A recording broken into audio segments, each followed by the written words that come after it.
Assalamualaikum warahmatullahi wabarakatuh.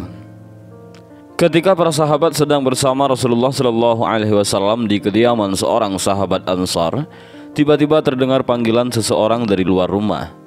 Wahai penghuni rumah, bolehkah aku masuk sebab kalian akan memerlukanku? Rasulullah Shallallahu Alaihi Wasallam bersabda, tahukah kalian siapa yang memanggil? Kami menjawab, Allah dan Rasulnya yang lebih tahu. Beliau melanjutkan, itu iblis, laknat Allah bersamanya. Umar bin Khattab berkata, izinkan aku membunuhnya wahai Rasulullah. Dan Nabi pun menahan Sayyidina Umar. Sabar wahai Umar, bukankah kamu tahu bahwa Allah subhanahu wa ta'ala memberinya kesempatan hingga hari kiamat? Lebih baik bukakan pintu untuknya, sebab ia telah diperintahkan untuk ini. Pahamilah apa yang hendak ia katakan dan dengarkan dengan baik. Ibnu Abbas radhiyallahu an berkata, dan lalu pintu pun dibuka, dan ternyata dia seperti orang tua yang cacat matanya. Di janggutnya terdapat 7 helai rambut seperti rambut kuda. Taringnya terlihat seperti taring babi, bibirnya seperti bibir sapi. Iblis berkata, salam untukmu wahai Muhammad, salam untukmu para hadirin. Rasulullah Shallallahu Alaihi Wasallam menjawab, salam hanya milik Allah subhanahu wa ta'ala.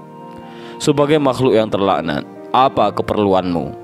Iblis menjawab, wahai Muhammad, aku datang ke sini bukan karena kemauanku, namun karena terpaksa. Siapa yang memaksamu? Seorang malaikat utusan Allah subhanahu wa ta'ala mendatangiku dan berkata, Allah subhanahu wa ta'ala memerintahkanmu untuk mendatangi Muhammad sambil menundukkan diri dan beritahu Muhammad tentang caramu menggoda manusia. Jawablah dengan jujur semua pertanyaannya. Demi kebesaran Allah, andai kau berdusta 1 kali saja, maka Allah akan jadikan dirimu debu yang akan ditiup angin.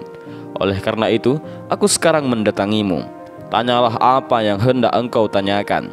Jika aku berdusta, aku akan dicaci oleh setiap musuhku, dan tidak ada suatu apapun yang paling besar menimpaku daripada cacian musuh. Rasulullah Shallallahu Alaihi Wasallam lalu bertanya kepada iblis, kalau kau benar jujur, siapakah manusia yang paling kau benci? Iblis segera menjawab, kamu dan orang sepertimu adalah makhluk yang paling kubenci. Siapa selanjutnya? Pemuda yang bertakwa yang memberikan dirinya mengabdi kepada Allah subhanahu wa ta'ala. Lalu siapa lagi? Tanya Rasulullah. Orang alim dan wara. Lalu siapa lagi? Orang yang selalu bersuci. Siapa lagi? Tanya Rasulullah. Seorang fakir yang sabar dan tak pernah mengeluhkan kesulitannya kepada orang lain. Apa tanda kebesarannya? Wahai Muhammad, jika ia tidak mengeluh kesulitannya kepada orang lain selama 3 hari, Allah akan memberi pahala orang-orang yang sabar. Selanjutnya apa? Tanya Rasulullah. Orang kaya yang bersyukur. Apa tanda kesyukurannya? Ia mengambil kekayaannya dari tempatnya dan mengeluarkannya juga dari tempatnya. Orang seperti apa Abu Bakar menurutmu? Tanya Rasulullah. Ia tidak pernah menurutiku di masa jahiliyah, apalagi dalam Islam. Umar bin Khattab, demi Allah, setiap berjumpa denganku, aku pasti kabur. Utsman bin Affan, tanya Rasulullah, aku malu kepada orang yang malaikat pun malu kepadanya. Ali bin Abi Thalib, tanya Rasulullah, aku berharap darinya agar kepalaku selamat dan berharap ia melepaskanku dan aku melepaskannya. Tetapi ia takkan mau melakukan itu. Ali bin Abi Thalib selalu berzikir kepada Allah subhanahu wa ta'ala. Apa yang kau rasakan jika melihat seorang dari umatku yang hendak sholat? Aku merasa panas, dingin dan gemetar. Kenapa? Tanya Rasulullah. Sebab setiap seorang hamba bersujud 1 kali kepada Allah, Allah akan mengangkatnya 1 derajat.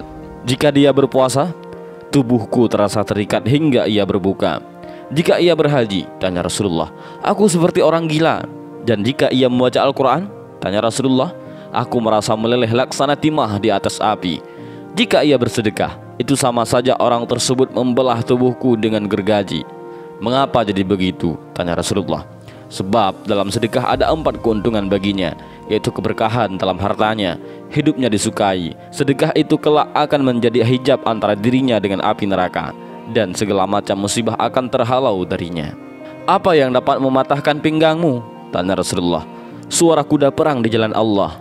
Apa yang dapat melelehkan tubuhmu? Taubat, orang yang bertaubat. Apa yang membakar hatimu? istighfar siang dan malam. Apa yang dapat mencoreng wajahmu? Sedekah yang diam-diam. Apa yang dapat menusuk matamu? Salat fajar. Apa yang dapat memukul kepalamu? Salat berjamaah. Apa yang paling mengganggumu? Majelis para ulama. Bagaimana cara makanmu? Dengan tangan kiri dan jariku. Di manakah engkau menaungi anak-anakmu di musim panas? Di bawah kufu manusia. Dan Nabi pun lalu bertanya, siapakah temanmu wahai iblis? Pemakan riba. Siapa sahabatmu? Penzina. Siapa teman tidurmu? Pemabuk. Siapa tetamumu? Pencuri. Siapa urusanmu? Tukang sihir. Apa yang membuatmu gembira? Bersumpah dengan cerai. Siapa kekasihmu? Orang yang meninggalkan sholat Jumat. Siapa manusia yang paling membahagiakanmu? Orang yang meninggalkan sholatnya dengan sengaja. Iblis tidak berdaya di hadapan orang yang ikhlas. Rasulullah SAW lalu bersabda, segala puji bagi Allah yang telah membahagiakan umatku dan menyengsarakanmu.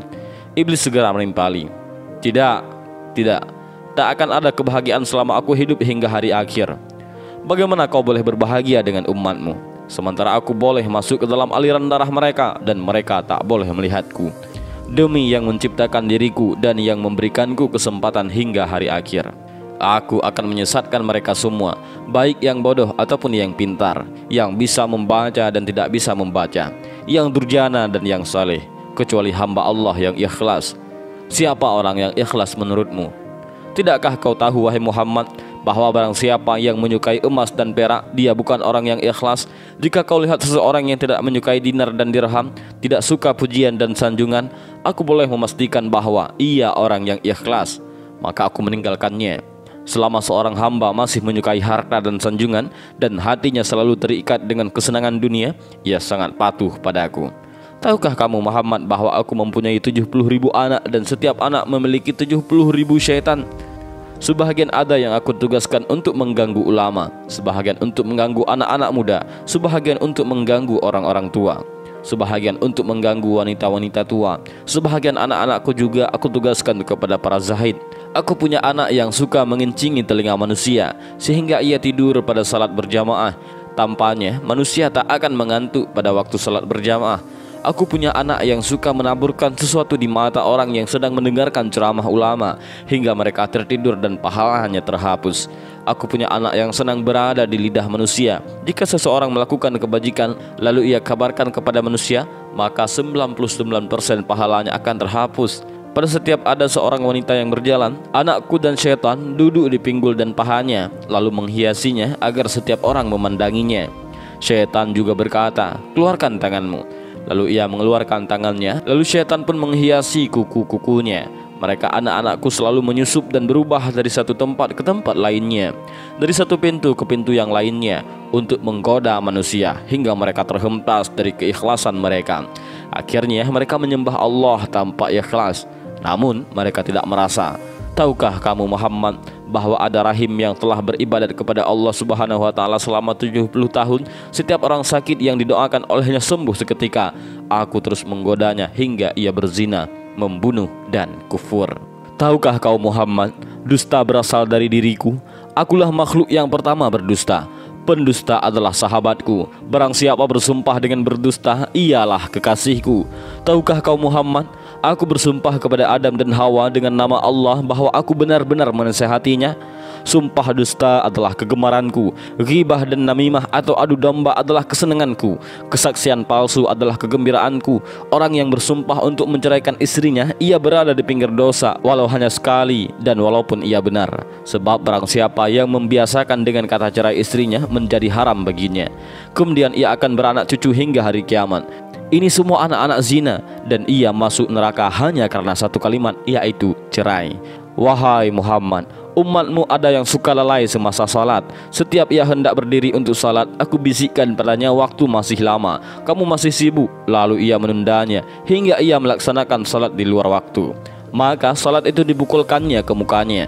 Jika ia berhasil mengalahkanku, aku biarkan ia salat, namun aku bisikkan ke telinganya, lihat ke kiri dan ke kananmu. Dia pun menoleh pada masa itu. Aku suap dengan tanganku dan kucium keningnya, serta aku katakan, salatmu tidak sah. Bukankah kamu tahu Muhammad, orang yang banyak menoleh dalam salatnya akan dipukul? Jika ia salat sendirian, aku suruh ia bergegas, ia pun salat seperti ayam yang mematuk beras. Jika ia berhasil mengalahkanku dan ia salat berjamaah, aku ikat lehernya dengan tali hingga ia mengangkat kepalanya sebelum imam atau meletakkannya sebelum imam. Kamu tahu bahwa melakukan itu batal salatnya dan wajahnya akan dirubah menjadi wajah keledai. Jika ia berhasil mengalahkanku, aku tiup hidungnya hingga ia menguap dalam salat. Jika ia tidak menutup mulutnya ketika menguap, syaitan akan masuk ke dalam dirinya dan membuatnya menjadi bertambah serakah dan gila dunia, dan dia pun semakin taat kepadaku. Kebahagiaan apa untukmu? Sedang aku memerintahkan orang miskin agar meninggalkan salat, dan aku katakan padanya, kamu tidak wajib salat, hanya wajib untuk orang yang berkemampuan dan sehat. Orang sakit dan miskin tidak. Jika kehidupanmu telah berubah, baru kau salat. Ia pun mati dalam kekafiran. Jika ia mati sambil meninggalkan salat, maka Allah akan menemuinya dalam kemurkaan. Wahai Muhammad, jika aku berdusta, Allah akan menjadikanku debu. Wahai Muhammad, apakah kau akan bergembira dengan umatmu padahal aku mengeluarkan 1/6 mereka dari Islam? Berapa yang kau minta dari Tuhanmu? 10 macam. Apa saja? Tanya Rasulullah. Aku minta agar Allah membiarkanku berbagi dalam harta dan anak manusia. Allah mengizinkan. Allah berfirman, berbagilah dengan manusia dalam harta dan anak, dan jadikanlah mereka tidaklah janji syaitan kecuali tipuan. Harta yang tidak dizakatkan aku makan darinya. Aku juga makan dari makanan haram dan juga yang dicampur dengan riba. Aku juga makan dari makanan yang tidak dibacakan nama Allah. Aku minta agar Allah membiarkanku ikut bersama dengan orang yang berhubungan dengan istrinya tanpa berlindung dengan Allah. Maka syaitan ikut bersamanya dan anak yang dilahirkan akan sangat patuh pada syaitan. Aku minta agar boleh hidup bersama dengan orang yang menaiki kendaraan bukan untuk tujuan yang halal. Aku minta agar Allah menjadikan bilik mandi sebagai rumahku. Aku minta agar Allah menjadikan pasar sebagai masjidku. Aku minta agar Allah menjadikan syair sebagai Quranku. Aku minta agar Allah menjadikan pemabuk sebagai teman tidurku. Aku minta agar Allah memberikanku saudara. Maka ia jadikan orang yang membelanjakan hartanya untuk maksiat sebagai saudaraku. Allah berfirman, orang-orang boros adalah saudara syaitan. Wahai Muhammad, aku minta agar Allah membuatku boleh melihat manusia sementara mereka tidak boleh melihatku. Dan aku minta agar Allah memberiku kemampuan untuk mengalir dalam darah manusia. Allah menjawab, silahkan, aku bangga dengan hal ini hingga hari kiamat. Sebahagian besar manusia bersamaku di hari kiamat. Iblis berkata lagi, wahai Muhammad, aku tak boleh menyesatkan orang sedikit pun. Aku hanya boleh membisikkan dan menggoda. Jika aku boleh menyesatkan, tak akan tersisa seorang pun sebagaimana dirimu. Kamu tidak boleh memberi hidayah sedikit pun. Engkau hanya Rasul yang menyampaikan amanah. Jika kau boleh memberi hidayah, takkan ada seorang kafir pun di muka bumi ini. Kau hanya boleh menjadi penyebab untuk orang yang telah ditentukan sengsara. Orang yang bahagia adalah orang yang telah ditulis bahagia sejak di perut ibunya, dan orang yang sengsara adalah orang yang telah ditulis sengsara semenjak dalam kandungan ibunya. Rasulullah SAW membaca ayat, mereka akan terus berselisih kecuali orang yang dirahmati oleh Allah Subhanahu wa Ta'ala. Kemudian Rasulullah SAW juga membaca, sesungguhnya ketentuan Allah pasti berlaku. Iblis lalu berkata, wahai Rasul Allah, takdir telah ditentukan dan pena takdir telah kering. Maha suci Allah yang menjadikanmu pemimpin para nabi dan rasul, pemimpin penduduk surga yang telah menjadikan aku pemimpin makhluk-makhluk celaka dan pemimpin penduduk neraka. Aku si celaka yang terusir. Ini akhir yang ingin aku sampaikan kepadamu, dan aku tak berbohong. Dan na'udzubillah, jangan sampai kita menjadi orang yang tersesat dan juga menjadi temannya syaitan. Dan inilah sedikit kisah tentang iblis yang menemui Rasulullah SAW. Mudah-mudahan dari video ini kita bisa mengambil beberapa pelajaran dan hikmah, dan juga mudah-mudahan video ini bermanfaat bagi kita semua. Amin ya rabbal alamin. Wallahu a'lam bishawab. Assalamualaikum warahmatullahi wabarakatuh.